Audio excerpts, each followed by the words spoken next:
안녕하세요. 한자서당 훈장입니다. 고전 한자 속에 들어있는 흥미로운 인물 이야기를 소개해 드리겠습니다. 이번에 소개할 인물은 청나라 최악의 간신, 화신 총 2부작 중 제2부입니다. 그의 생애와 역사 속에 펼쳐진 이야기를 흥미진진하게 전달하겠습니다. 그가 남긴 역사적 교훈과 의미를 새겨보시기 바랍니다. 바로 시작하겠습니다. 백성들의 불만은 점점 커져갔지만 그들의 목소리는 조정에 닿지 않았다. 청나라 황제는 사고전서 편찬과 화려한 궁궐 보수에 막대한 재정을 쏟아붓고 있었다. 사고전서는 중국 역사상 최대 규모의 총서다. 사고전서는 육아 경전, 역사서, 철학, 시가 네 부문으로 분류되어 있다. 총 3만 6천여 권으로 구성돼 있으며 학자와 관리 360여 명, 필사 인원만 3,600여 명이 작업에 참여했다. 이 와중에 허쉐는 국고를 황실 재정처럼 유용하는 수완을 발휘하며 자신의 사익을 극대화했다. 걸륭제는 여전히 허셴의 재능과 충성심에 만족하며 그의 횡포를 눈치채지 못했다. 오히려 허셴이 제공하는 진귀한 보물들과 화려한 연회에 만족하며 제국이 번성하고 있다고 착각했다. 하지만 모든 신하가 허셴의 전횡을 묵인한 것은 아니었다. 청렴한 노신들, 즉 아골등이나 유용 같은 이들은 허셴의 비리와 당파 형성을 경계하며 여러 차례 황제에게 상소를 올렸다. 폐하, 허셴은 재상이 되기에 적합하지 않습니다. 그의 사치가 지나치고 공공연히 뇌물을 받고 관직을 파는 행위가 만연합니다.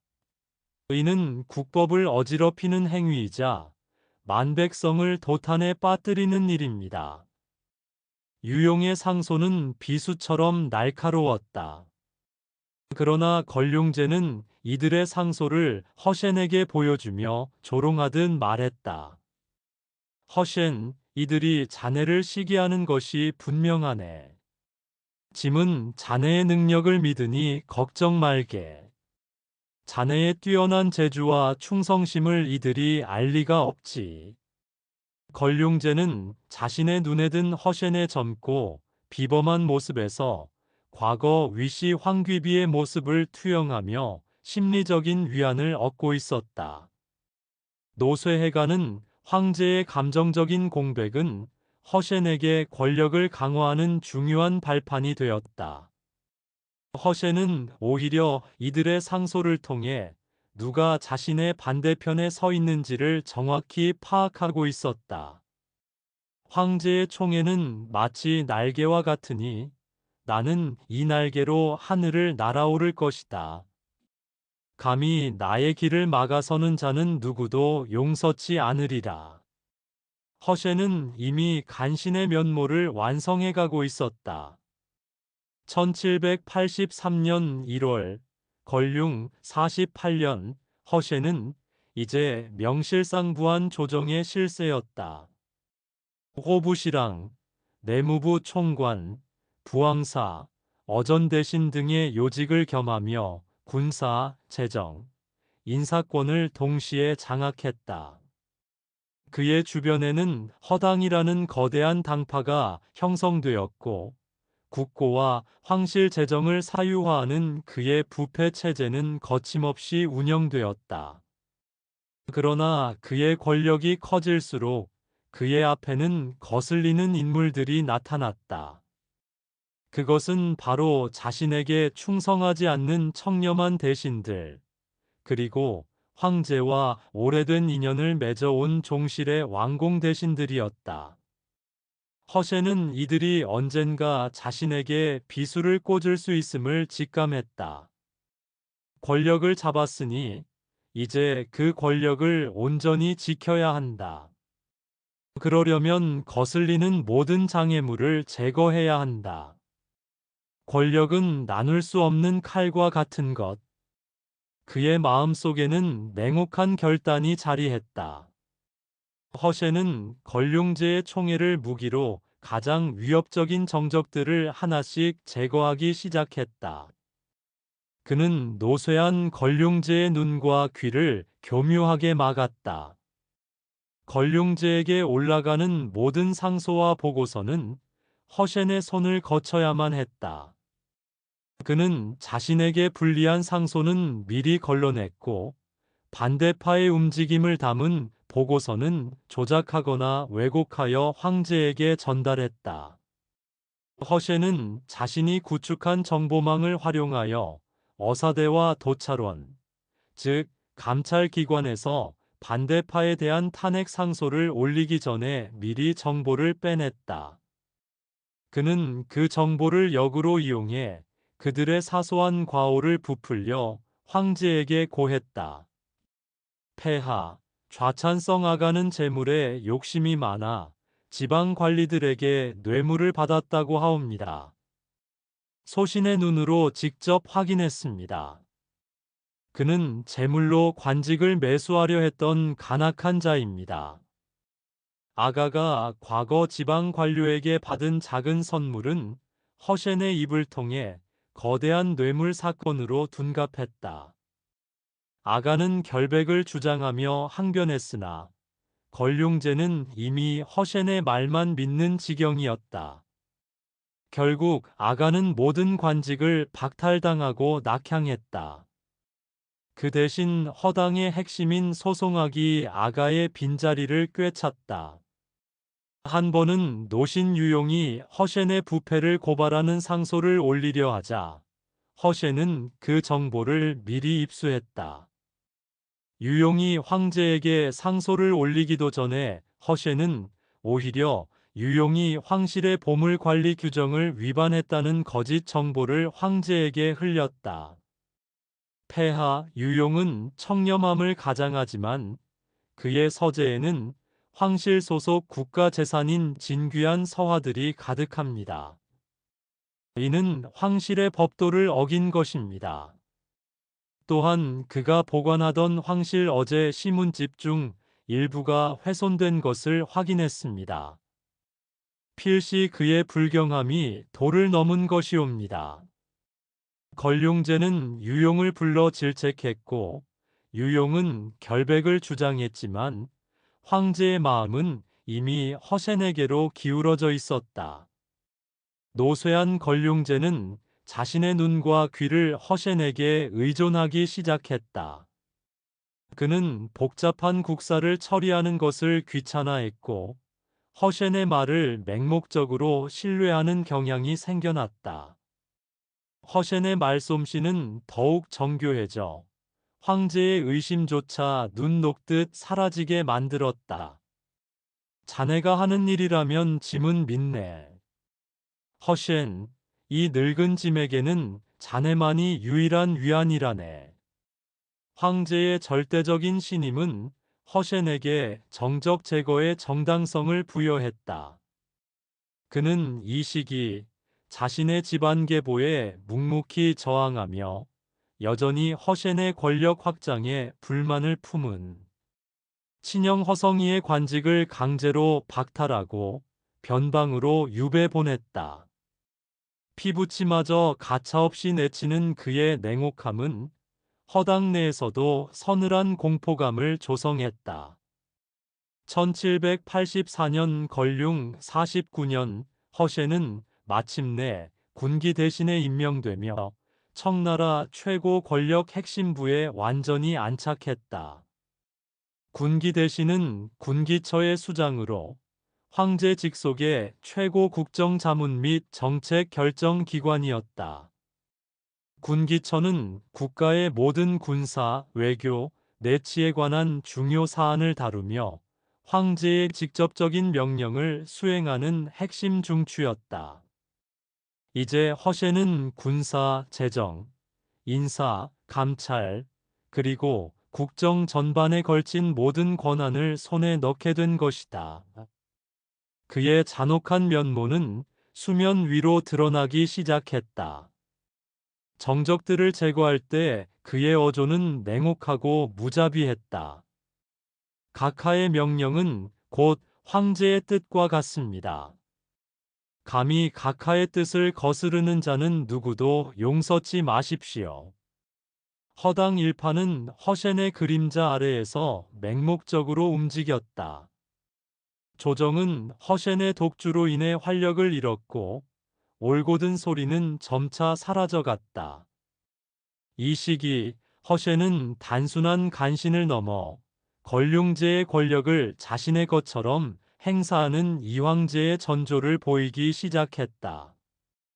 허셴이 군기 대신이 되던 날 백성들 사이에서는 한탄이 흘러나왔다. 황제 폐하께서 이제 완전히 허셴의 꼭두각시가 되었구먼. 군기 대신 자리까지 꿰찼으니 이제 저자를 막을 이가 아무도 없겠네. 북경의 점술가들은 허셴의 사주팔자는 용의 형상이나 그 끝은 영린을 건드려 참수당할 팔자다. 라는 불길한 점괘를 내놓았지만 그 누구도 감히 입 밖으로 내지 못했다.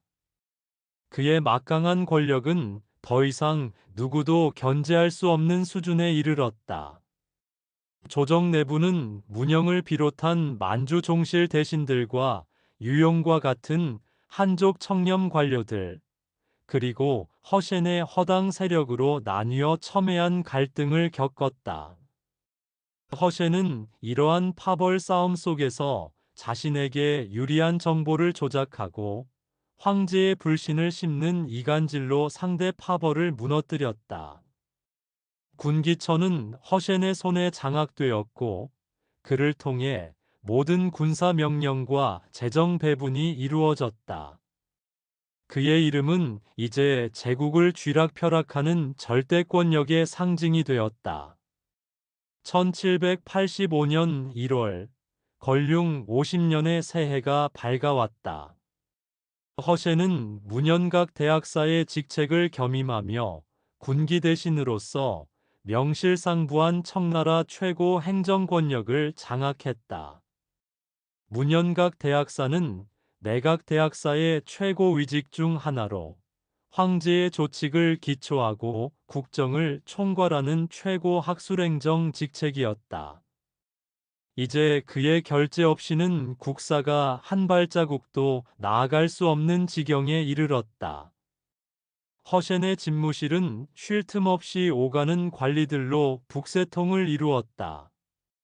아침 일찍부터 문전성시를 이루었고 지방에서 올라온 관료들은 그의 작은 표정 변화에도 전전긍긍했고 조정 대신들은 그의 심기를 거스를까 노심초사하며 그의 눈치를 살폈다.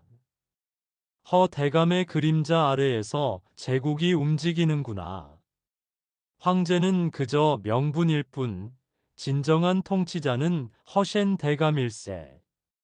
노회한 대신 아가조차 사석에서 허탈하게 중얼거릴 정도였다. 허셴은 이 모든 것을 알았다. 그리고 이 모든 것이 그의 계획대로 이루어지고 있었다. 그의 맑은 눈동자 속에는 어린 시절의 빈곤에 대한 처절한 기억과 이를 철저히 보상받으려는 집념이 이글거렸다. 내가 빼앗겼던 모든 것을 이제 이 제국에서 돌려받을 것이다. 나의 손으로 제국을 움직일 것이다. 이 시기 걸륭제의 허셴에 대한 의존도는 깊어지는 것을 넘어 거의 맹목적이었다. 걸륭제는 칠순을 넘긴 고령으로 접어들면서 국정에 대한 흥미를 잃어갔고 복잡한 국사를 처리하는 것보다는 서화 감상, 시문 창작, 그리고 연회를 즐기는 데 몰두했다. 1785년 초 황제는 서원에서 허셴을 불렀다. 허셴, 이 전세 보고서는 자네가 자세히 살펴보고 짐에게 요점만 아뢰어라. 짐은 그대가 처리하는 것을 굳게 믿네. 짐은 자네가 건네준 이 희귀한 서화에 온 마음을 빼앗겨 한시를 짓는 중이라네. 걸룡제는 자신의 눈앞에 쌓인 엄청난 양의 보고서들을 허셴에게 넘기며 말했다. 황제는 모든 상소를 허셴에게 먼저 보내도록 지시했고, 허셴의 손을 거치지 않은 상소는 황제에게 도달조차 하지 못했다. 허셴은 황제의 비서로서 모든 국사를 좌지우지했고, 황제의 명을 빌려 자신의 이익을 채웠다. 허셴은 황제가 필요로 하는 것은 무엇이든 찾아내서 바쳤다. 희귀한 비단, 보물, 절세미인, 심지어는 황제의 수명 연장에 좋다는 비방까지. 허셴, 자네는 짐의 마음을 이리도 잘 아는구나. 짐의 고독을 달래주는 이는 자네뿐이라네. 걸룡제는 마치 어린아이처럼 허셴에게 의지했다. 그가 황제의 욕망을 채워줄수록 그의 권력은 더욱 공고해졌다. 허셴의 집무실 한편에는 황정내라는 비공식 기록부가 마련되어 있었다. 이곳에는 황제가 하사한 물품, 황제에게 바친 뇌물, 그리고 그와 관련된 황제의 미묘한 지시들이 상세히 기록되어 있었다. 그는 이 기록부를 통해 황제의 의중을 파악하고 자신의 행동을 합리화하며 미래의 위협에 대비하는 도구로 활용했다. 내무부 사관 조우량은 비밀리에 황실의 장부 기록과 허셴의 명령서를 대조하며 혀를 내둘렀다. 황정내에 기록된 은자가 황실 총수입의 절반을 넘어서다니. 이것은 국고를 좀먹는 것을 넘어 제국을 파괴하는 일이다. 1786년 걸륭 51년에 이르러 허셴의 권력은 하늘을 찌를 듯했다. 백성들 사이에서는 이미 황제는 나이가 많아 만년태평을 누리고 대감이 이황제 노릇을 하고 있다는 별명이 공공연하게 나돌기 시작했다. 이 별명은 그의 막강한 권세를 가장 잘 보여주는 상징적인 말이 되었다. 북경의 저작거리에서는 백성들의 자조적인 목소리가 터져나왔다. 관리는 대감만 믿고 백성을 수탈하고 황제 폐하는 그저 허허허 웃기만 하시니 대체 이 나라는 누가 다스리는 것이오? 한 노파가 팔다 남은 채소를 끌어안고 한숨을 쉬었다. 옆에 있던 행상인이 거들었다. 대감이 산다는 저택을 보게나. 황궁보다 더 으리으리하다고 하니 우리 백성의 피눈물로 지은 성이 아니고 무엇이겠는가. 백성들이 직접 허셴의 죄를 고발한 상소문도 황제에게 수차례 올라왔지만 모두 허셴의 손에 의해 가로막히거나 왜곡되었다. 폐하, 이는 소신을 시기하는 백성들의 헛된 유언 비어에 불과하옵니다. 허셴은 태연히 거짓을 고했다. 이 시기 허셴의 개인 재산은 이미 국가 재정을 초과했다는 평가가 공공연히 나왔다. 그는 내무부의 총관으로서 황실 재산을 마음껏 유용했다. 황제가 사고전서 편찬과 강남 순행에 막대한 재정을 쏟아부으면서 국고는 바닥을 드러냈지만 허셴의 사적인 금고는 나날이 채워졌다. 사관들의 비밀 기록에 따르면 사고전서 편찬에 투입된 막대한 은자 중 상당 부분이 허셴의 지시 아래 빼돌려졌으며 강남 순행 경비의 과다 책정으로 국고 손실이 심각했다. 그는 산동의 황하제방 공사에서 흘러나온 뇌물, 지방 관리들의 임명 대가로 받은 은자, 소금 전매권과 광산 개발권을 미끼로 받아낸 거액의 상납금 등 온갖 방법으로 재산을 불렸다. 그의 저택은 진귀한 보물들로 넘쳐났다.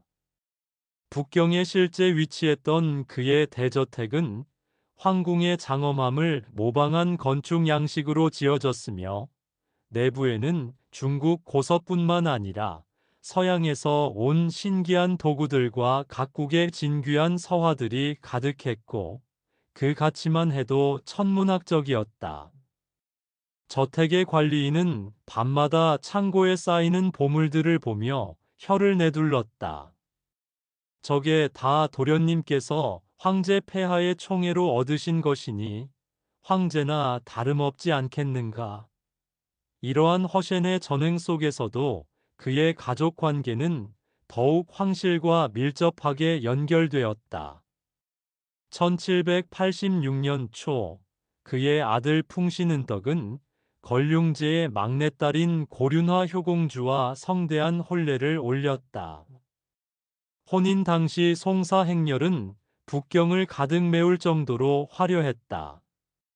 이는 허센 가문이 황실의 외척으로서 확고한 지위를 공고히 하는 상징적인 사건이었다. 고륜화 효공주는 황제의 친딸 중에서도 가장 사랑받는 공주로, 이러한 황녀를 허센의 아들에게 내준 것은 허센에 대한 걸륭제의 절대적인 신임을 보여주는 것이었다. 부마도위, 앞으로 공주를 잘 모시고 황실의 체면을 더럽히는 일이 없도록 하라. 걸륭제는 풍신은덕에게 직접 일렀고, 허센은 옆에서 몸을 숙여 황제의 은혜에 거듭 감사했다. 이 혼인으로 허센은 황제의 혈족이 되었고, 그의 권력은 이제 누구도 감히 넘볼 수 없는 철옹성과 같아 보였다. 부마도위는 비록 실질적인 행정 권한은 크지 않았지만 황실과의 굳건한 혈연 관계를 의미하는 중요한 직책이었다. 공주와 풍신은덕은 형식적으로는 금슬이 좋은 부부였으나 황실 내부에서는 이 결혼이 허센의 권력을 더욱 공고히 하는 정치적 목적이 크다는 의견이 지배적이었다. 이 결혼으로 옹염, 즉 훗날의 가경제를 비롯한 다른 황자들의 불안감은 극에 달했다. 특히 옹염은 허센이 아버지의 총애를 독점하고 국정을 농단하는 것에 대해 깊은 불만을 품고 있었다. 그는 매일 밤 홀로 창밖을 보며 독백했다. 대체 저 간신이 어디까지 가려는 것인가? 황실의 피마저 자신들의 권력을 위한 도구로 삼다니, 언젠가 내가 황위에 오르면 반드시 저 간악한 무리를 척결하고야 말 것이다. 옹염은 밤마다 이를 갈며 허센의 전횡을 묵묵히 지켜보고 있었다. 그는 자신의 어머니 효의 순왕후가 허센과 닮았다는 황제의 야사에 대해서도 복잡한 감정을 지니고 있었다. 이 시기 허센은 권력의 정점에서 모든 관료들 위해 선 독보적인 존재였다. 그의 말투는 이제 공손함보다는 위엄과 권위를 담고 있었다.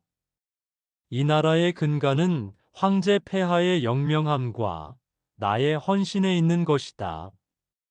이 허황한 조정을 이끌어갈 자는 나 허센뿐이다. 그는 당당하게 말했다. 그의 화려한 일품 관복은 그의 거대한 그림자를 더욱 선명하게 만들었고, 그의 주변에는 항상 그에게 아첨하려는 관리들과 재물을 바치려는 상인들로 북적였다. 군기처와 내각회의는 그의 손아귀에서 움직였다. 주요 인사 결정, 재정 배분, 군사작전 등 모든 국정이 그의 의지대로 처리되었다. 청나라 조정의 주요 결정들은 허센이 직접 기초한 교지나 충문 형태로 황제의 명을 받아 시행되었다. 허센은 자신이 이 제국의 실질적인 황제임을 의심하지 않았다. 그의 개인적인 욕망과 제국의 부패가 맞물려 돌아가는 시대였다. 이는 곧 대청 제국이 번영의 정점을 지나 몰락의 길로 접어들고 있음을 암시하는 불길한 전조이기도 했다. 1786년 무렵 강남 지역에 발생한 대규모 수해와 토호들의 반란은 백성들의 고통을 가중시켰고, 서양 문물의 유입과 신사 계층의 반발 등 복합적인 사회 변혁의 조짐이 나타나기 시작했지만, 허센의 눈은 오직 권력과 재물을 향해 있었다. 허센의 이황제 시대는 대외적으로는 번영의 가면을 썼지만 그 속은 깊은 부패와 모순으로 썩어 들어가고 있었다. 1787년 1월 걸륭 52년 북경의 황궁은 정월 대보름의 화려한 등불 아래 잠겨 있었다. 그러나 허센의 집무실은 쉴 틈 없이 오가는 관리들로 정적과는 거리가 멀었다. 문현각 대학사 겸 군기 대신으로서 명실상부한 제국의 1인자가 된 허센은 이제 권력의 모든 그림자를 집어삼키고 태양처럼 불타올랐다. 그의 손에는 은자를 바치려는 지방관들의 장부가, 입에서는 황제의 비위를 맞추는 아첨의 말들이 끊이지 않았다. 그의 노골적인 탐욕은 더 이상 숨기려 하지 않았다. 이 나라의 돈줄은 내 손에 있다. 나의 재물은 곧 황실의 재물이고 나의 뜻은 곧 황제의 뜻이다. 거울에 비친 자신의 화려한 구룡포와 정교한 조복을 바라보며 그는 섬뜩할 정도로 차갑고 확신에 찬 눈빛으로 뇌까렸다. 어린 시절의 궁핍함, 서모의 냉대, 라오프의 희생. 이 모든 기억들은 그에게 끊임없이 탐욕을 부추기는 연료가 되었다. 그는 과거의 빈곤을 치유하고 다시는 그 빈곤 속으로 돌아가지 않기 위해 더욱 많은 부를 축적해야만 했다. 그의 권력이 절정에 달하면서 그는 기존의 죄은은 제도를 아예 관직 보증금 제도로 변질시켰다. 이 제도는 파면당하거나 죄를 진 관리들이 막대한 은자를 바치면 관직을 회복시키거나 처벌을 면제해주는 방식이었다. 1787년 봄, 허센의 추종 세력인 허당의 핵심 인물인 호부상서 이사원이 은밀히 허센에게 보고했다. 각하, 이번에 복건성에서 탐욕을 부리다 적발된 정주라는 지부가 있사옵니다. 장부에 기록된 그의 재산은 3만 냥에 이르나 그의 죄는 마땅히 사형감입니다. 허나 그의 아전들이 몰래 3만 냥의 은자를 각하께 바치겠다 하오니 어떻게 처리할지 분부하여 주시옵소서. 허센은 냉소적인 미소를 지었다. 정주, 죄는 사면해 줄 수 없으나 공을 세울 기회는 줄 수 있다. 그에게 황실에 기부할 명목으로 5만 냥을 받아라. 그러면 그의 죄는 사면하고 관직도 원래대로 돌려주도록 하겠다.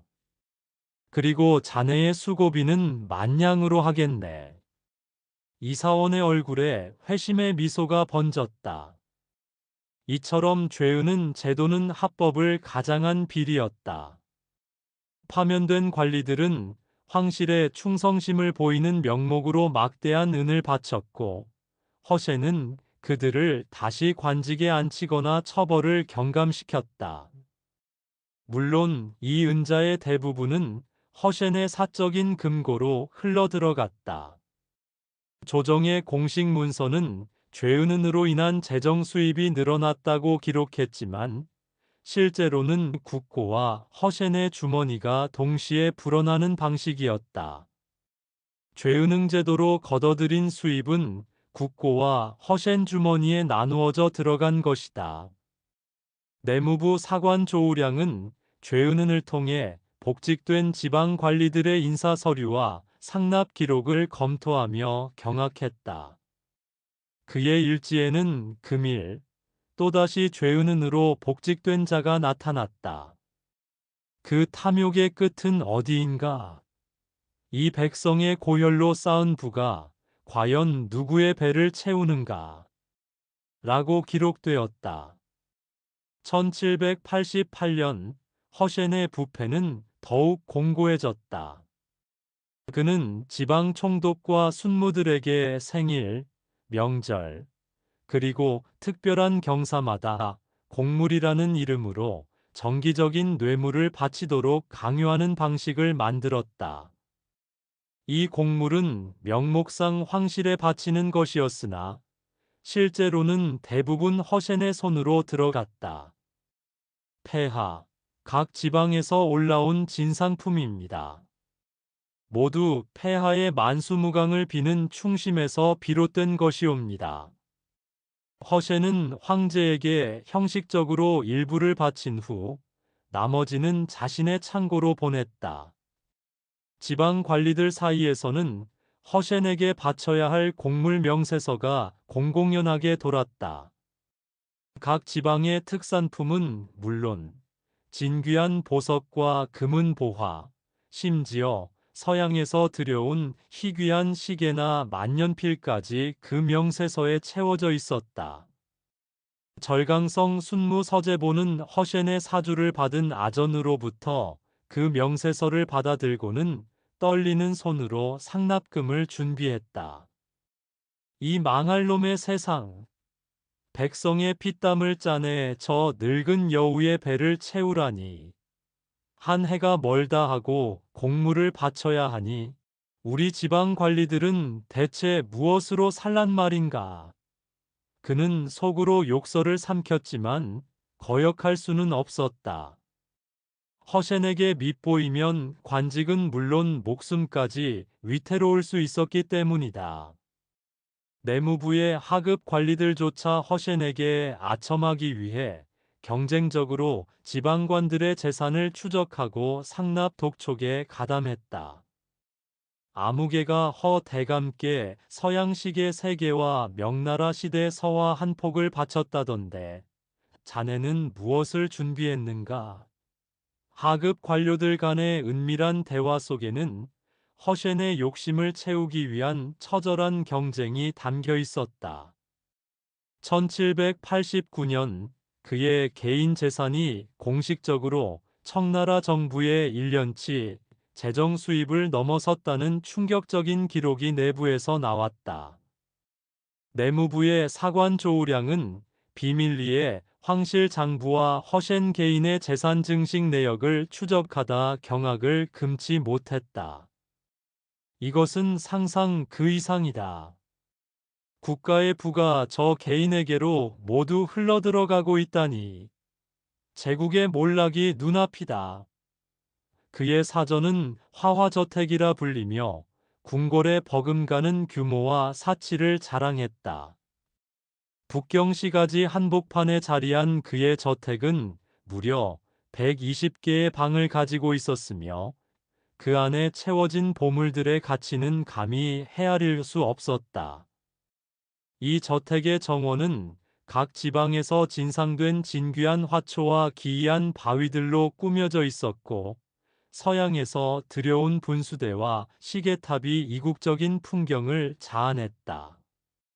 그의 거실은 희귀한 옥기와 명나라 시대의 명화들, 서양에서 들여온 금은 보화로 치장되어 있었으며 비단과 금실로 장식된 가구들은 황실의 그것을 능가하는 호사스러움을 보여주었다. 특히 황제에게 하사받은 진귀한 서화들과 태후에게서 받은 비단들은 별도의 진열장에 가득 차 있었고 황실의 공식 하사 기록에는 기록조차 되지 않은 물품들이 셀 수 없이 많았다. 백성들은 흉년에 고통받으며 풀뿌리로 연명하는 상황이었지만 허셴의 저택에서는 날마다 성대한 연회가 벌어졌고 산의 진미가 낭비되었다. 궁중 주방에서 일하는 하급 궁녀들은 허셴의 연회 메뉴를 들으며 혀를 내둘렀다. 우리 폐하께서도 맛보지 못할 귀한 음식들이 날마다 허대감 댁으로 들어간다니 정말이지 귀신이 곡할 노릇이다. 허셴은 권력에 대한 확신이 절정에 달해 더욱 노골적으로 불을 거두는 모습이었다. 그는 자신이 이 제국을 실질적으로 통치하고 있다고 믿어 의심치 않았다. 지방 관리들을 대할 때는 노골적으로 위압적인 어조를 사용했다.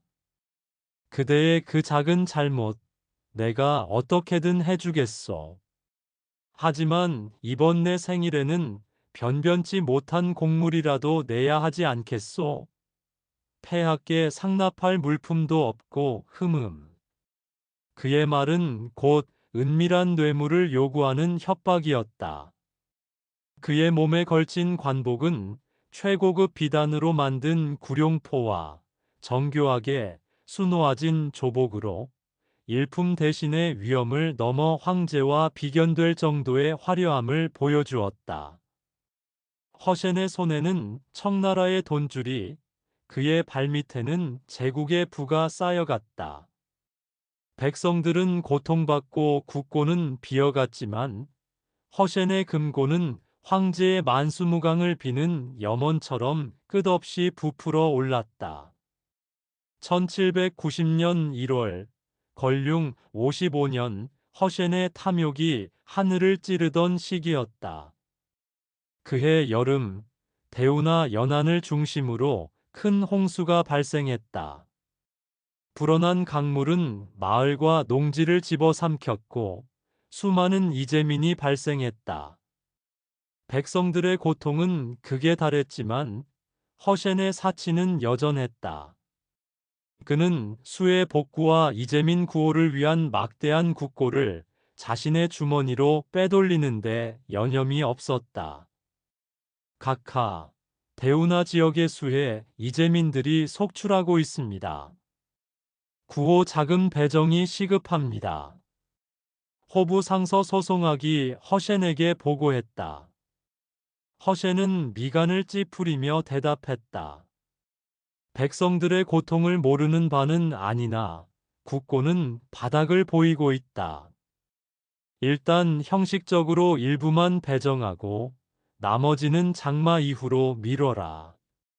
어차피 굶어 죽을 백성이라면 이거나 저거나 마찬가지다. 오히려 죽은 자에게는 구호품이 필요 없으니 국고 낭비는 막는 셈이로군. 그의 말에는 인간적인 연민조차 없었다. 대우나 상류 지역의 작은 마을에서 농사를 짓던 김 씨는 허리가 꺾일 듯한 한숨을 내쉬었다. 허셴 대감이 백성의 피를 빨아 자신의 저택을 짓고 있구먼. 구호품이라던 쌀은 죄다 썩어 있고 배금 나온다는 은자는 그림자도 보이지 않으니 이러다 온 나라가 망할 판이다. 옆에 있던 안악은 어린아이를 품에 안고 흐느꼈다. 우리 아가는 나흘째 죽 한 모금 넘기지 못했는데 대감이라는 자는 비단옷을 입고 산의 진미를 먹겠지. 대체 황제 폐하는 어디에 계시단 말인가. 이재민 구호 자금 중 절반 이상이 허셴과 그의 신복들 수중에 들어갔다는 소문이 대우나 연안에서부터 북경 저작거리에까지 파다하게 퍼졌다. 한 유학자는 황궁 담벼락에 국고가 마르고 백성이 굶주리는데 허당은 부귀영화를 누리니 대청의 하늘이 노하리라. 는 상소문을 붙였다가 형리에 끌려가 모진 매질을 당했다. 백성들의 고통과 허셴의 사치는 극명한 대조를 이루며 사회적 모순을 극대화했다. 1791년 네팔과의 국경 분쟁이 발생했다. 청나라와 네팔 간의 군사적 긴장이 고조되자 걸륭제는 다시 허셴에게 군사작전 지원을 명했다. 허셴은 군기 대신으로서 군량과 군비 조달을 총괄했다. 그는 이 국가적 위기 상황조차 자신의 이익을 채울 기회로 보았다. 폐하, 군량 조달에 차질이 없도록 모든 조치를 다하겠습니다. 그는 위선적인 말투로 황제를 안심시키며 실제로는 군량과 군비를 횡령하는 등 전쟁 중에도 부패를 멈추지 않았다. 변경의 사령관 이명복 장군은 허셴이 보낸 군량과 무기 보급 상황에 치를 떨었다. 저 대인께서 보낸 곡식은 죄다 썩어 있고 칼은 한 번 휘두르면 부러진다. 병사들은 배고픔과 전염병에 쓰러져 가는데 이게 대체 누구를 위한 전쟁이란 말인가? 전선에서는 군사들이 굶주리고 낡은 무기로 싸우다 쓰러져 갔지만 허셴은 자신의 불을 불리는데 여념이 없었다. 군사 보급품으로 지급되어야 할 곡물은 허셴의 상회를 통해 싼 값에 시장에 팔려나갔고 그 돈은 허셴의 주머니로 흘러 들어갔다. 무기가 제조되는 과정에서도 허술한 재료를 사용하고 가격을 부풀려 차액을 챙겼다. 허셴의 폐쇄적이고 자만한 태도는 이러한 문제들을 은폐하기에 급급했고, 이는 청나라의 국력을 서서히 약화시키는 한 원인이 되었다. 1793년 영국의 맥카튼이 사절단이 방문했을 때 허셴은 오만불손한 태도로 그들을 대했고 서양의 신기술과 외교적 협력의 기회를 걷어찼다. 그의 폐쇄적 태도는 청나라가 근대화의 기회를 놓치는 빌미를 제공했다는 비판이 후대에 따르게 되었다. 1792년 허셴의 권세가 황제를 능가한다는 민간 담화가 북경 시장가에까지 퍼지기 시작했다. 화신을 넘어가면 가정제를 넘어선다. 이러한 말이 민중들 사이에 유행처럼 번졌다. 이 말은 황제의 권위가 땅에 떨어지고 허셴이 제국의 실질적인 통치자임을 단적으로 보여주는 증거였다. 북경의 저작거리에서 쌀가게 주인 왕씨는 지나가던 선비에게 이 속담을 설명하며 한숨을 쉬었다. 폐하께서는 저 간악한 무리를 왜 그대로 두시는지 알 길이 없소이다. 쌀값은 날마다 뛰고 감자나 고구마로 겨우 연명하는 백성들이 태반인데 허셴 대감은 날마다 금은 보화를 쌓아둔다지 않소? 선비는 고개를 가로저었다. 황제 폐하의 마음을 어찌 우리 같은 미천한 백성이 헤아리겠는가? 허나 저자의 탐욕이 극에 달했으니 이제 천명을 거스르는 행위다. 분명 역사의 심판을 받을 날이 올 것이다. 이러한 허셴의 전횡을 누구보다 가까이서 지켜보는 이가 있었다. 바로 황태자인 가경제, 옹염이었다. 옹염은 31세의 젊은 황태자로 허셴의 횡포를 목도하며 속으로 분노를 사귀고 있었다. 그는 허셴이 부왕의 마음을 사로잡기 위해 사용하는 술수와 국가 재정을 좀먹는 부패 방식을 누구보다 명확하게 파악하고 있었다. 옹염은 겉으로는 늘 온화하고 조용했다.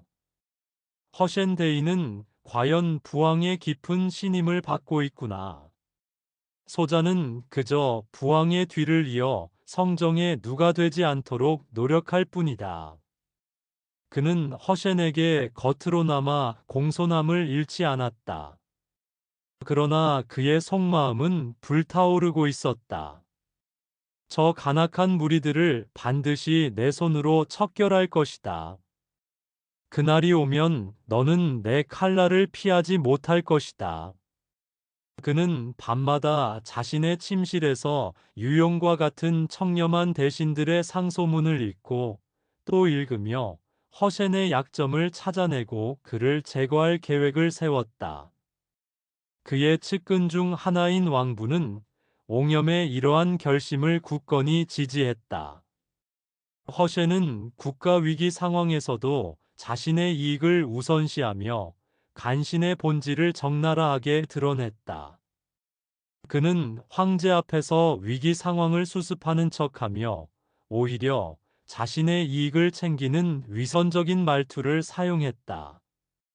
폐하, 걱정 마소서. 모든 일은 제가 처리하겠습니다. 백성들의 고통을 해결하는 것이 소신의 임무이옵니다. 그의 말은 충심으로 가득했으나 그의 마음속에서는 다른 속삭임이 울렸다.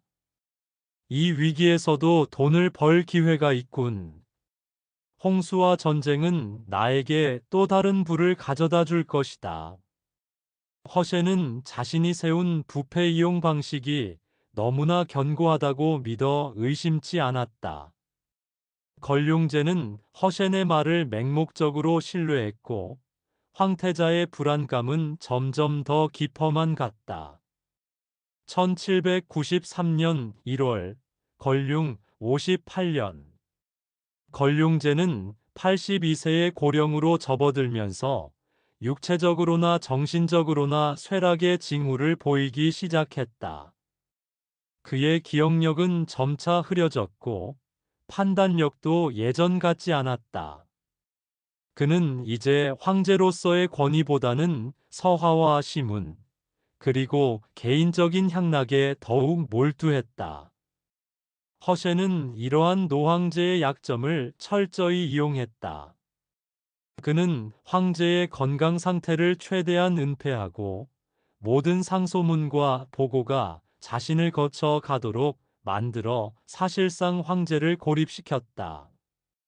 걸륭제에게 올라가는 상소 중 허셴에게 불리한 내용은 걸러내거나 조작했고 중요한 보고는 그가 유리한 방향으로 각색되어 전달되었다. 황제는 자신이 여전히 전지전능하다고 착각했지만 실상은 허셴의 조종 아래 놓인 꼭두각시에 불과했다. 허셴, 오늘은 짐과 함께 황실의 서고를 둘러보며 옛 신문집을 감상하는 것이 좋겠네. 이 늙은 짐에게는 이제 고요한 사색의 시간이 가장 소중하네. 황제의 목소리는 힘이 없었지만 여전히 위엄을 잃지 않았다. 궁중의 후궁들은 황제의 노쇠함을 보며 불안에 떨었다. 늙은 태후는 허셴의 등장이 황실의 불길한 징조라며 걱정했지만 허셴은 태후에게도 귀한 진상품을 바치며 환심을 샀다. 허셴은 황제와 관련된 모든 의뢰를 자신의 통제 아래 두려 했다. 그는 황제의 장례, 추모 행사 등 모든 궁중 의례를 자신이 주관하도록 지시하며 이를 통해 황제와의 유대감을 더욱 공고히 하려 했다. 궁중의 내관들은 황제의 건강 상태를 묻는 허셴의 날카로운 질문에 진땀을 흘렸다. 폐하의 용체는 소생, 미약한 바람에도 흔들리는 낙엽과 같습니다. 내관들의 보고는 언제나 에둘러 표현되었지만 허셴은 황제의 건강이 심각함을 직감했다. 하지만 노황제에게도 가끔은 놀라운 통찰력이 발휘되곤 했다. 어느 날 걸륭제는 허셴에게 물었다. 허셴, 이 짐의 재물은 과연 어디까지 이르렀는가? 간혹 들리는 백성들의 원성은 어찌된 일인가? 경들은 어찌하여 짐에게 모두 좋은 소리만 하는가? 허셴은 순간 당황했지만 이내 얼굴에 능글맞은 미소를 띠며 대답했다. 폐하, 제국의 번영과 함께 황실의 재물은 날로 늘고 있사옵니다. 백성들의 원성은 소수 불순 세력들의 유언비어에 불과하오니 폐하께서는 부디 심려치 마옵소서. 이 모든 것이 폐하의 만수무강을 질투하는 어리석은 자들의 소행이옵니다. 황제는 더 이상 묻지 않았다. 그의 눈빛에는 허센의 말이 진실이 아님을 어렴풋이 아는 듯한 슬픔과 체념이 깃들어 있었다. 그는 자신의 안위를 위해 허센의 전횡을 방치하는 길을 택했다. 이 시기 허센은 권력이 무너질 것 같은 불안감에 휩싸였지만 여전히 걸륭제의 그늘에 매달려 생존을 도모했다. 황제의 건강이 약해질수록 그의 표정은 노황제를 걱정하는 충신의 모습으로 더욱 일관되었다. 폐하, 소신은 오직 폐하의 만수무강을 빌 따름이옵니다. 제국의 앞날은 오직 폐하께 달려 있사옵니다. 그의 말은 애처로웠지만 내심은 극도로 불안했다. 황제가 죽으면 자신의 모든 권력이 허공으로 사라질 것이라는 공포가 그를 짓눌렀다. 그는 자신의 사람들을 통해 황태자 옹염의 동태를 면밀히 살폈다. 옹염은 허센에 대한 깊은 증오심을 품고 있었음을 그는 잘 알고 있었다. 허당 내에서도 황제의 죽음 이후 허센의 권력이 흔들릴 것이라는 불안감이 스며들고 있었다.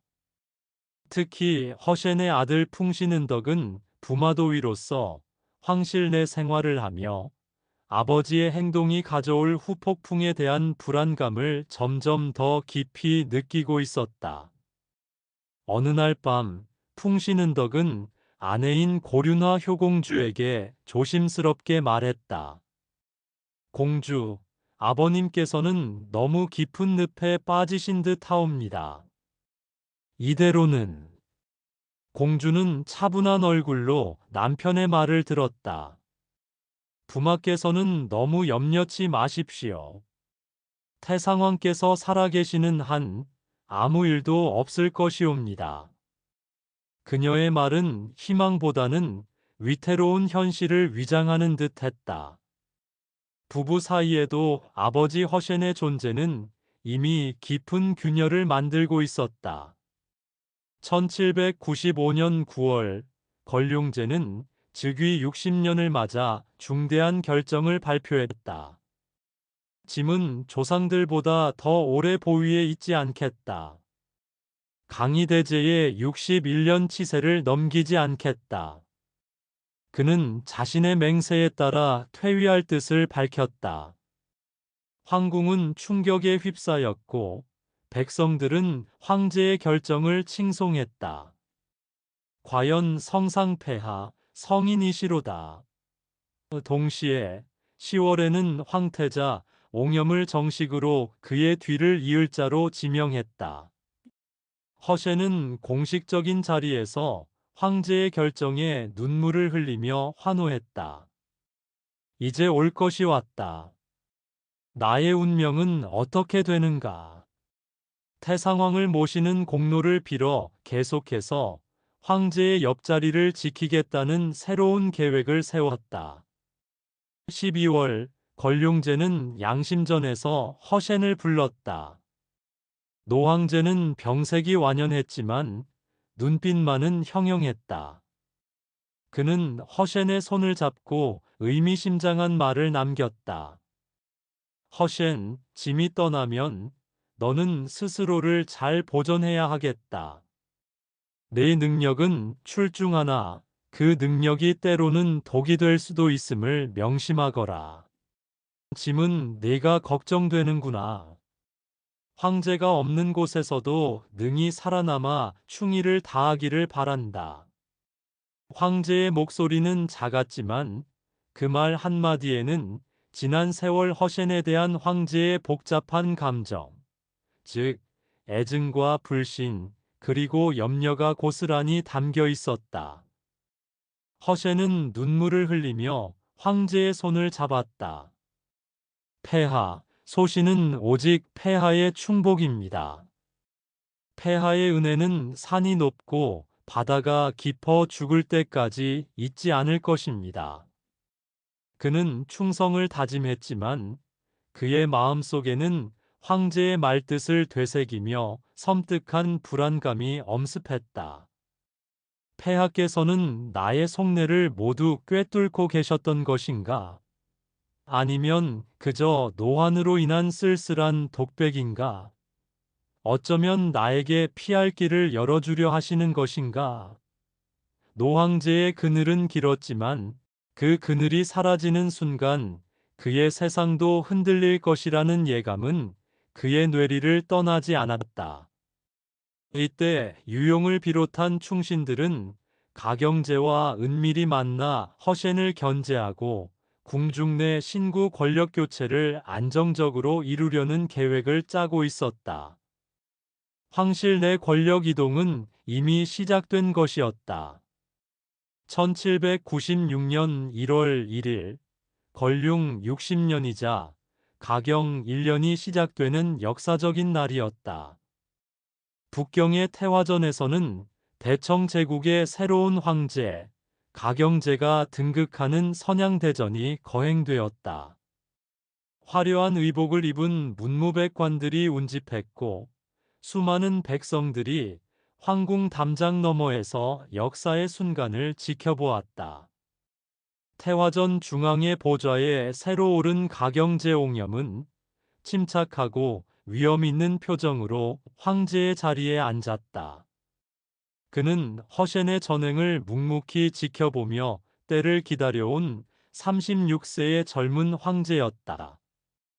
허센은 이 거대한 변화의 소용돌이 속에서도 여전히 건륭제가 태상왕으로 물러나기는 했어도 모든 실권은 자신이 쥐고 있다고 믿어 의심치 않았다. 그는 가경제를 그저 어린 황제로 자신의 뜻에 따라 움직일 허수아비로 여기는 오만한 태도를 보였다.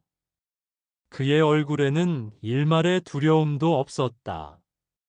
그는 태상왕인 건륭제가 여전히 건재하며 자신에 대한 변함없는 신임을 보내리라 확신했다. 폐하께서는 나의 충심을 아신다. 황제가 바뀌어도 제국의 주인은 여전히 나 허센이다.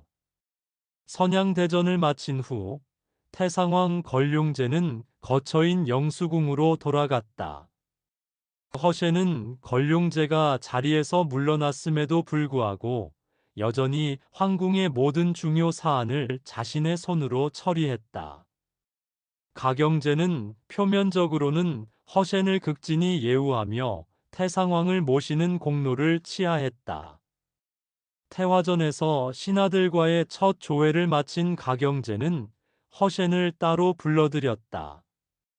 허 대학사께서는 태상왕을 모시는 충의가 깊으니 과인이 마땅히 그 노고를 치하해야 할 것이요. 앞으로도 태상왕의 옥체를 살피고 국정을 잘 보좌해 주시오. 특히 태상왕께서 주안하시는 서고의 정리와 서화 감상 업무는 허 대학사께서 직접 총괄해 주시오. 가경제의 목소리는 부드러웠으나 그의 눈빛은 깊이를 알 수 없는 차가움을 품고 있었다. 그는 속으로 허센을 제거할 계획을 치밀하게 세우기 시작했다. 유용과 같은 청렴한 대신들은 가경제의 이러한 신중한 태도를 이해하고 그를 지지했다. 유용은 옹염에게 은밀히 고했다. 폐하, 허센은 독버섯과 같습니다.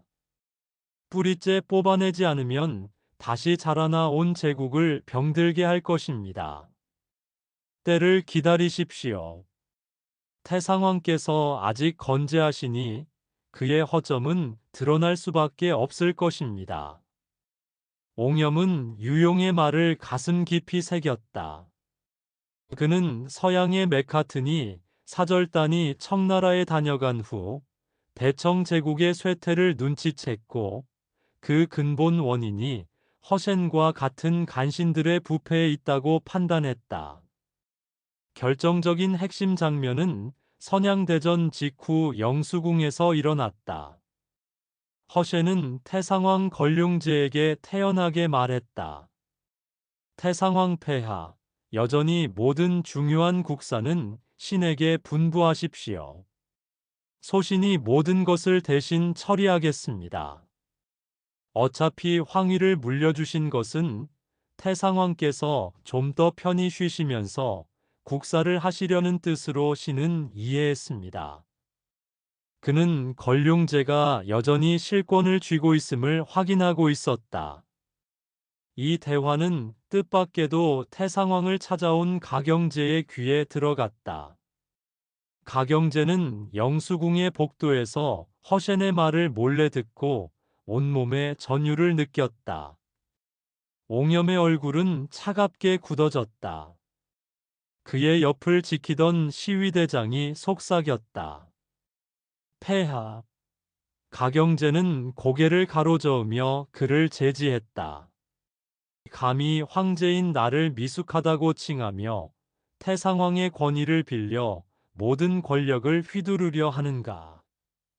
그 순간 그의 마음속에서는 허센을 제거할 확고한 결심이 굳어졌다. 그의 운명이 결정되는 순간이었다. 이러한 신임 황제의 결의를 간과한 허센은 오만함이 몸에서 배어났다. 가경제에게는 겉으로는 공손하지만 내심은 여전히 자신이 권력을 쥐고 있다는 오만함이 묻어났다. 그의 말투는 노회했지만 그 안에는 새로운 황제에 대한 불신과 경멸이 숨겨져 있었다. 허센은 여전히 화려한 일품 관복을 입고 황궁을 거닐었지만 그에게서 느껴지는 것은 권력의 정점이라기보다는 언제 떨어질지 모르는 시한폭탄 같은 위태로움이었다. 허센의 아들 풍신은덕은 부마로서 아버지의 몰락이 가져올 비극적인 결말을 예감하며 초조해했다. 그는 아버지의 만행이 언젠가 부메랑처럼 돌아올 것을 알고 있었다. 가경제 측근들은 허센 가문의 일거수일투족을 감시하기 시작했다. 대청 제국의 권력은 이제 두 황제, 아니 한 황제와 한 간신이라는 불안한 두 축 위에서 위태롭게 흔들리고 있었다. 그러나 가경제의 칼날은 이미 허센의 목을 겨냥하고 있었다. 그는 완벽한 때를 기다리고 있었다. 1796년 2월, 걸륭 60년이 가경 1년으로 바뀌는 전환기. 북경 황궁은 선양대전의 화려함 뒤에 가려진 묘한 긴장감 속에 잠겨 있었다. 태화전에서 정식으로 황제의 자리에 오른 가경제, 옹염은 겉으로는 위엄을 갖추었으나 그 위에 태상왕 걸륭제가 군림하는 기묘한 이중권력의 형국이었다. 걸륭제는 보위에 오른 강희대제의 치세를 넘지 않겠다며 물러났지만 모든 주요 군국 대사는 여전히 태상왕에게 결제를 받도록 하라는 명을 내렸다. 그 중심에는 허센이 서 있었다.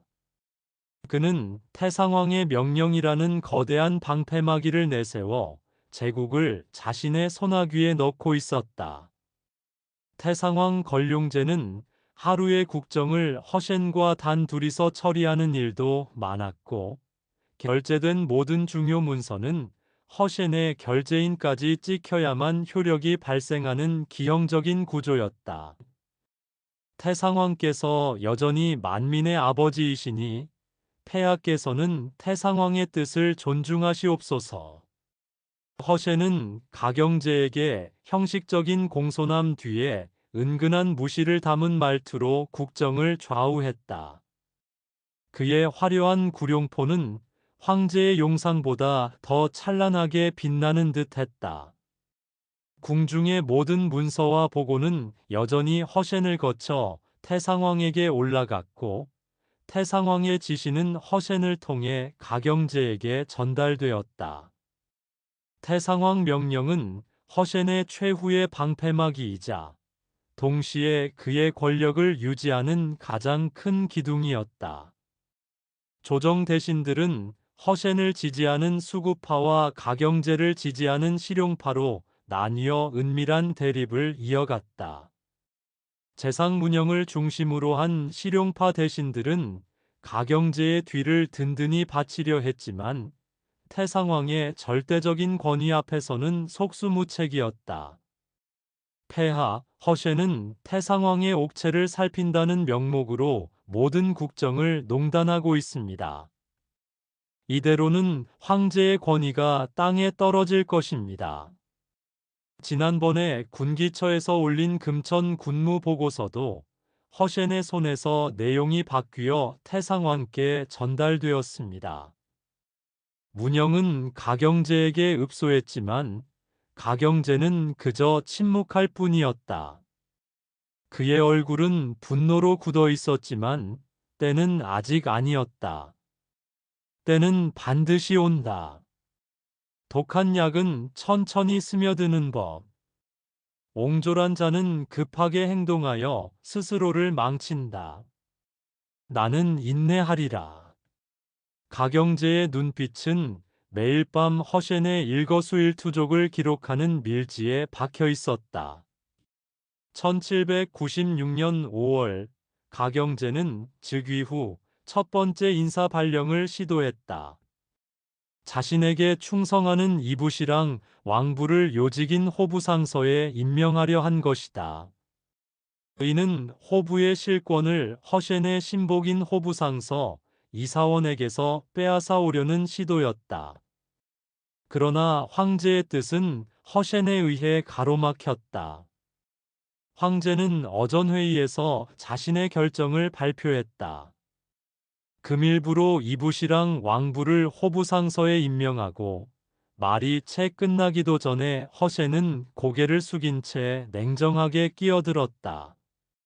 폐하, 이 일은 태상왕 성의를 거스르지 않도록 조심스럽게 처리해야 할 줄 아옵니다. 왕부는 재주가 미숙하여 호부상서직에는 합당치 않다고 태상왕께서 염려하셨사옵니다. 태상왕께서는 아직 이사원의 경험과 능력을 높이 평가하고 계십니다. 허센은 태상왕의 이름을 팔아 가경제의 인사를 정면으로 거절했다. 조회를 지켜보던 대신들 사이에서는 술렁임이 일었다. 어허, 저 허 대감이 노골적으로 황제의 명을 거스르다니. 군기 대신 아가는 옆자리의 문영을 향해 한탄했다. 폐하의 얼굴이 백지장 같구나. 이제 황제가 누구인지 알 수가 없으니 두 사람 사이의 긴장감이 처음으로 표면화되는 순간이었다. 가경제의 얼굴은 경련하듯 떨렸지만 그는 간신히 분노를 사겼다. 태상왕 권룡제는 이 상황을 알면서도 묵묵부답으로 허센의 손을 들어주었다. 내각대학사 유용은 이 장면을 보며 가경제에게 은밀히 고했다. 폐하, 태상왕께서는 이제 당신에게 맡길 국정에 대한 힘이 남아있지 않으신 듯합니다. 오히려 허센을 통하여 권력을 행사하려는 것 같사옵니다. 인내심이 필요합니다. 쇠퇴하는 제국을 바로잡기 위해서는 먼저 깊이 뿌리 박힌 독초를 뽑아내야 합니다. 뿌리를 완전히 뽑아내지 못하면 다시 자라날 것입니다. 가경제는 그날 밤 자신의 침실에서 조용히 독백했다. 한 마리 돼지를 살찌우려면 먼저 배불리 먹여야 한다. 허센, 내 배가 부를수록 너의 목숨줄은 내 손에 가까워질 것이다. 백성을 위한 황제의 책무를 다하기 위해 이 고통을 인내하리라. 그의 눈빛에는 지독한 인내와 함께 복수의 칼날이 서려 있었다. 1797년 허센은 가경제의 침묵 속에서 느껴지는 냉랭한 기운을 의식했다. 그는 자신의 화화저택에서 열던 호화로운 연회의 횟수를 줄이고 재물 수집을 잠시 멈추는 등 약간의 숙식을 줄이는 신용을 했다. 근래 들어 황제 폐하의 근심이 깊어 보이시니 내 어찌 감히 흥청망청 놀 수 있겠는가. 나도 황실의 일원인 것을. 허세는 이처럼 언행을 꾸며 자신이 마치 황실의 충성스러운 신하인 양 행동했다. 그러나 이것은 허세에 불과했다. 그는 오히려 영수궁에서 태상왕에게 더욱 지극정성으로 공양하며 자신의 권력을 강화했다. 신은 오직 태상왕께만 충성합니다. 이 몸이 부서지는 한이 있어도 태상왕의 만수무강과 태상왕의 은혜에 보답할 것입니다. 태상왕의 수라상을 직접 차리고 약탕을 끓이는 등 충실한 시종을 자처했다. 그의 이러한 행동은 태상왕의 마음을 안심시키는 동시에 가경제에게는 노골적인 선전포고와 다름없었다. 영수궁의 늙은 내관들은 허센의 눈치를 보며 수군거렸다. 이공 총관님, 저 허 대감의 효심은 정말 대단합니다 그려. 태상왕 전하께서도 날마다 허 대감만 찾으시니. 이공 총관은 쓴웃음을 지으며 답했다. 효심인지 야심인지 쉿. 자네 입 함부로 놀리지 말게. 황궁의 환관 이공은 허센의 이러한 이중적인 태도를 보며 혀를 내둘렀다. 저분은 영원히 태상왕의 그늘 아래 살려는 모양이다. 황제가 둘이니 황궁은 언제까지나 편할 날이 없겠군. 태상왕께서 건강하셔야 이 모든 영화를 누릴 수 있으니 지극정성으로 섬기는 것이야 당연하겠지만 내관들의 눈에는 허센이 마치 제국을 독차지하려는 야심가처럼 비쳤다. 황실의 태후나 다른 후궁들조차 허센이 태상왕을 이용해 자신의 입지를 다지는 것을 짐작했지만 아무도 나서서 이 일을 제기할 수 없었다. 허센은 자신의 권력 기반이 위협받는다는 불안감에 오히려 더 공격적으로 변모했다. 그는 태상왕에 대한 의존도를 극대화하는 전략을 선택했다. 걸륭제가 즐기는 서화 감상에 빠짐없이 동참했고 밤늦도록 태상왕의 비위를 맞추며 시간을 보냈다. 태상왕이 어떤 그림을 좋아하고 어떤 시를 읊는지 정확히 파악하여 미리 준비했다. 그는 자신의 첩에게 태상왕의 옛 후궁과 흡사한 옷차림을 하게 하여 영수궁의 황실 연회에 참석시키는 등 기행을 서슴지 않았다. 이는 태상왕 걸륭제의 향수를 자극하고 심리적인 유대감을 더욱 강화하기 위한 허센의 교활한 술수였다. 태상왕은 허센이 제공하는 향락과 위로에 깊이 의존하며 그를 떠날 수 없는 존재로 인식했다. 가경제는 이 모든 허센의 전횡을 묵묵히 지켜보며 일지에 빼곡히 기록했다. 그의 침실 책상에는 허센의 죄를 기록한 비밀 장부가 쌓여갔다. 그 장부의 표지에는 간악한 자, 허센의 죄악이라는 글귀가 핏빛처럼 선명하게 적혀 있었다. 때가 올 것이다. 그때가 오면 나는 모든 것을 폭풍처럼 쓸어버릴 것이다. 그의 눈빛은 침묵 속에서 더욱 날카롭게 빛나고 있었다. 실용파 대신들과 유용은 가경제를 지지하는 연락망을 강화하며 허센의 세력을 견제하고 그의 수족들을 하나둘 감시하기 시작했다. 조정 내부의 갈등은 이중 권력의 그림자 아래에서 점점 더 심화되고 있었다.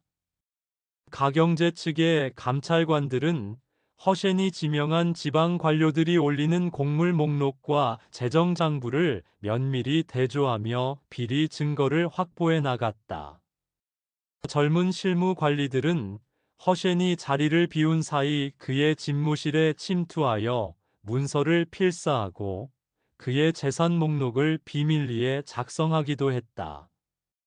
허센의 주변은 이미 거대한 거미줄처럼 가경제의 감시망에 걸려들고 있었다. 1798년 1월 1일, 걸륭제 63년, 가경 3년이 밝아왔다.